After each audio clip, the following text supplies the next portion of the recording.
I like the embarrassment. I'm not even embarrassed. I'm owning it. I'm proud of my boys NSYNC. Spotify and Apple Music, that one's for Emily, has released their wrap of the year, and they're giving you a replay of what your year looked like. So we all gave ours to our producer, Jonan, this morning, and I think he has those where we can show you what ours looked like. Danny, you're up first. I'm up first. So, yes, I'm a big EDM fan. So, David Guetta, that's the guy in the photo. But NSYNC. I love NSYNC. My boy JT is my man. I love it. Also on there, Alan Walker. He's a Swedish EDM artist. Avicii, also a Swedish EDM artist. Rest in peace, my boy.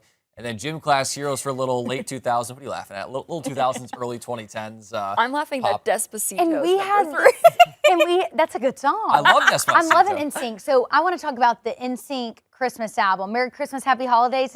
That's a banger. Do you love that song? I do love that album. I mean, I just love anything NSYNC puts out. Oh, so good. And we had the same average age on our Spotify wrap. So part of the wrap, they put like what your average age is based off what you listen to. It's basically the era.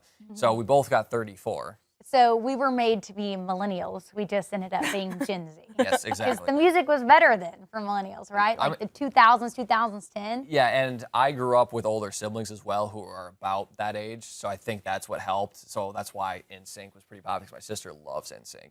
And then the Spanish stuff, Despacito. I love my boy Louis Fonsi. That's a good song. I know, it was the song of summer in 2017. Sounds like you need to go to Europe with the EDM and the Despacito. Like, you got to go. They have something called Tomorrowland. I don't know if that's here or in Europe. I think it's Europe, but it's an EDM festival. My buddies actually went to one in Las Vegas this past year. I was jealous. But how fun. I listened to some EDM. All right, Tiffany, let's see what you got. A big shocker here, my Justin Bieber for number 1. Jonas Brothers for number 2. I was surprised Jonas Brothers wasn't my number 1, if we're being honest. I feel like I've listened to them a lot more, but I guess Justin did have the new album for the first time in 10 years, so I had to learn the songs. I listened to that a lot. After that was Forrest Frank. Love some Forrest Frank at 3 a.m. on the way to work. Gets me pumped up, ready for the day, in a good mood. Taylor Swift, of course, new album. And then Morgan Wallen. He has some bangers. My songs did not match up with my top artists. I mean, I guess they did for a little bit. There were 2 Jonas Brothers, 1 Justin Bieber song on there, but the rest were none of my top artists. Yeah, it was interesting to me because mine, David Guetta, was my number 1, but I don't think any of the songs, if his songs were in the top 5, I guess I just like listening to a variety of his songs. Well, I think sometimes too, like there would be, you know, like one song I would look up, but then it would just play like a playlist after that, you know, of like similar songs. And so I think a lot of times I just liked that playlist, but I didn't know what it was. So I'd type in a song, listen to that, and then hear the rest of it. So then you have that one song over and over and over again.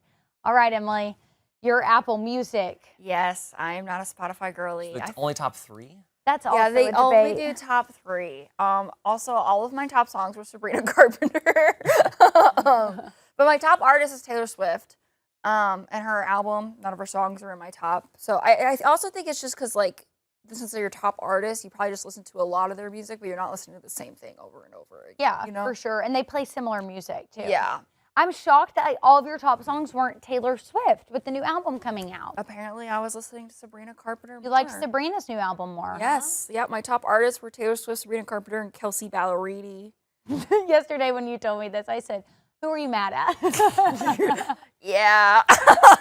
Just kidding. My top albums were Man's Best Friend, Eternal Sunshine, and then Wishbone by Conan Gray. Conan Gray's not on anywhere else. He's the only guy, though, on that list. So would that fit under like the alternative genre there? Yeah. It's mostly just like sad girl pop, to be honest. That's usually what I listen to. But Apple Music does not do like age or anything like that. So that's kind of where they I feel like yours would have been younger than ours. Oh, yeah, probably. It probably would have been about... my age, I guess. Yeah, for sure. But I will say with Apple Music, though, they've been doing it since like 2017 or 2018.